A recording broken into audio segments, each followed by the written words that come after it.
Қайырлы күн, құрметті білім алушылар, сіздермен бірге фонетика сабақтарын одан әрмен қарай жалғастырамыз. Бүгінгі біздің қарастыратын тақырып дыбыс үндестігі. Бірақ сіздерге түсінікті болсын деп, үндестік заңынан бастайық. Үндестік заңы түбір мен қосымша арасындағы немесе сөз бен сөз арасындағы дыбыстардың бір-біріне әсер етіп, ықпал етуін үндестік заңы дейміз. Яғни бұл жерде түбір деп отқанымыз сөздің одан әрмен қарай бөлшектеуге келмейтін бөлігі, ал қосымша оған жалғанған сөз бөлігі. Мысалға, кітаптар түбір кітап, яғни кітап сөзін одан әрмен қарай біз бөлшектей алмаймыз. Ал қосымша тар деген көптік жалғауы. Енді үндестік заңы қазақ тілінде екіге бөлінеді. Буын үндестігі және де дыбыс үндестігі. Біз буын үндестігін алдыңғы сабақта қарастырып өттік. Осыдан алдыңғы сабақты қарап шықсаңыздар болады. Ал бүгінгі біздің қарастыратын тақырып дыбыс үндестігі. Дыбыс үндестігі сөз ішінде немесе сөз аралығындағы көрші дыбыстардың бір-біріне ықпал етуін дыбыс үндестігі дейміз. Естеріңізге сақтап алыңыздар. Дыбыс үндестігі бойынша көбінесе дауыссыздар бір-біріне ықпал етіп, өзара үндесіп айтылады. Дыбыс үндестігі түбір мен қосымшаның аралығында біріккен сөз бен тіркесінің аралығында ұшырасады. Енді дыбыс үндестігі бізде үшке бөлінеді. Ілгерінді ықпал, кейінді ықпал және де тоғыспалы ықпал. Енді бірінші бізде ілгерінді ықпал.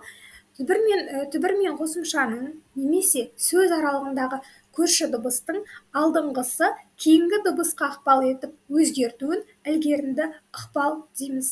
Мысалы, мына жерде тұрған с дыбысы өзінен кейін т-ны талап етіп тұр. Стрелканы мән беріңіздер, яғни осылай ілгерінді ықпал жұмыс жасайды. Қазір толық түсінікті болу үшін ілгерінді ықпалдың жиі кездесетін түрлеріне тоқталайық. Бірінші, түбір қатаң дыбысқа аяқталса, қосымша қатаң дыбыстан басталып жазылады. Мысалы, достар, затқа, яғни с өзінен кейін т-ны талап етіп тұр. Мына жерде тұрған затқа дегендегі т өзінен кейін қ-ны талап етіп тұр. Яғни қатаң дауыссыз дыбыс өзінен кейін міндетті түрде қатаңды талап етеді.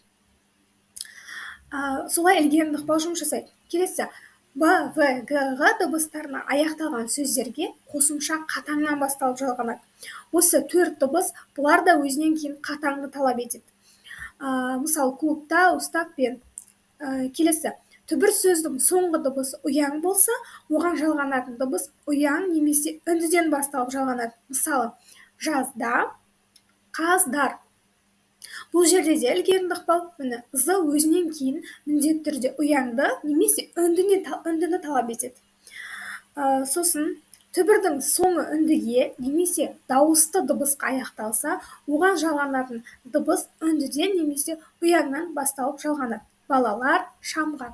Тағы да келесі ілгерінді ықпалдың жиі кездесетін түрі. Сіздерге біраз ауырлау болуы мүмкін, бірақ та осылай оңай түсінсеңіздер болады. Түбірдің соңы дауысты ұяң, үнді дыбыстарына аяқталып, қосымша к, х дыбыстарынан басталса, айтылуда, осыны ескеріңіздер, жазылуда емес, айтылуда к, х дыбыстары г, ғ дыбыстарына айналады. Мысалы, қара қой деп жазамыз, бірақ айтқан кезде қара ғой деп айтамыз. Ала кел деп жазамыз, бірақ айтқан кезде ала гел болып айтылып кетеді. Бұл жерде сонда бізде ілгерінді ықпал өзінен кейінгі дыбысты өзгертіп тұр.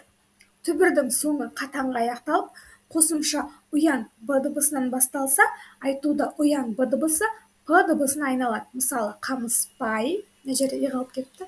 Қамыспай. Жүнісбек деп айтқанмен, жүнісбек деп жазғанмен, жүнісбек деп айтамыз. Бұл айтуда. Түбір ш дыбысына аяқталып, қосымша с дыбысынан басталса, с дыбысы айтуда ш дыбысына айналып кетеді. Мысалға, ішсін деп жазғанмен, айтқан кезде ішшін деп айтамыз. Ілгерінді ықпал осылай жұмыс жасайды, яғни естеріңізде сақтаңыздар. Стрелканы міндетті түрде естеріңізде сақтаңыздар. Алдыңғы дыбыс кейінгі дыбысқа әсер етеді.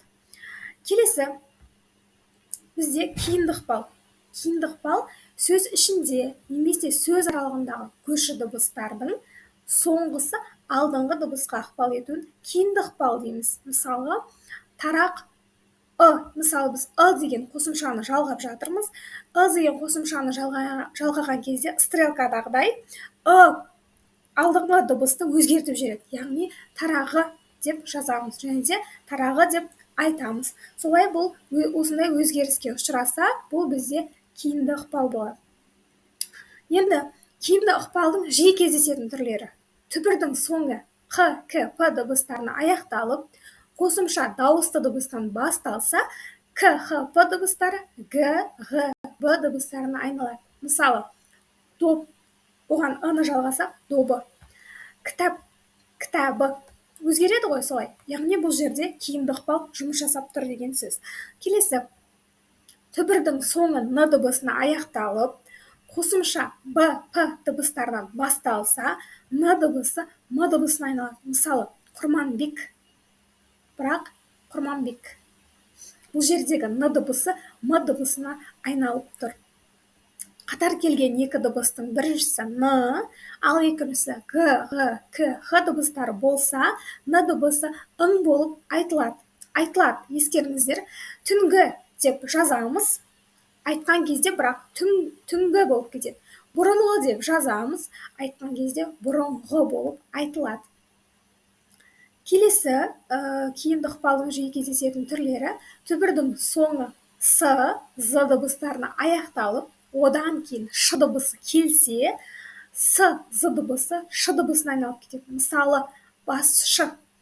Басшы деп жазамыз, бірақ айтқан кезде басшы болып айтылады. Түбірдің соңындағы з дыбысы с дыбысының алдында келсе, з дыбысы с дыбысына айналады. Мысалы, көз сал. Көз сал деп жазамыз, бірақ айтқан кезде көз сал болып кетеді. Бұл айтқан кезде. Түбір соңындағы з дыбысы ж дыбысының алдында келсе, з дыбысы ж дыбысына айналады. Мысалы, қыз жібек деп жазғанмен айтқан кезде қыз жібек деп айтамыз. Бұл жерде де кейінді ықпал жұмыс жасап тұр. Өзінен алдыңғы ж, с-ны өзгертіп тұр. Көршілес дыбыстардың екеуі де дауысты дыбыс болса, алдыңғы сыңары түсіп, кейінді ықпал жасайды. Мысалы, қарала деп жазғанымызбен айтқан кезде қарала деп айтамыз. Сары ағаш деп жазғанымызбен айтқан кезде сарағаш деп айтамыз. Келесі соңғы ықпал бізде тоғыспалы ықпал. Сөз тіркесінің біріккен сөз сыңарларының аралығындағы көршілес дыбыстардың бір-біріне қатар ілгерінді де, кейінді де әсер етіп, екеуінің де басқа дыбысқа айналуын тоғыспалы ықпал дейміз. Мысалы, ес-жан, мына жерде с артық. Яғни, с дегеніміз ж-ға әсер етеді, ж дегеніміз с-ға әсер етеді. Мұнда мен қате жазып қойыппын, негізі с керек емес. Есен келді. Яғни, к ың қылып жіберді, ың бұны г қылып жіберді. Яғни, тоғыспалы ықпал былай да, керісінше былай да жұмыс жасайды. Бүгінгі сабақ кішкене ауырлау болуы мүмкін, бірақ сол стрелка бойынша түсініп аламыз. Сол стрелканы көз алдарыңызға елестетсеңіздер, онда ықпалдар сіздерге оңай болады. Келесі сабақта кездескенше міндетті түрде арнаға тіркеліп алыңыздар. Келесі сабақта біз фонетиканың одан әрмен қарай жалғастыратын боламыз.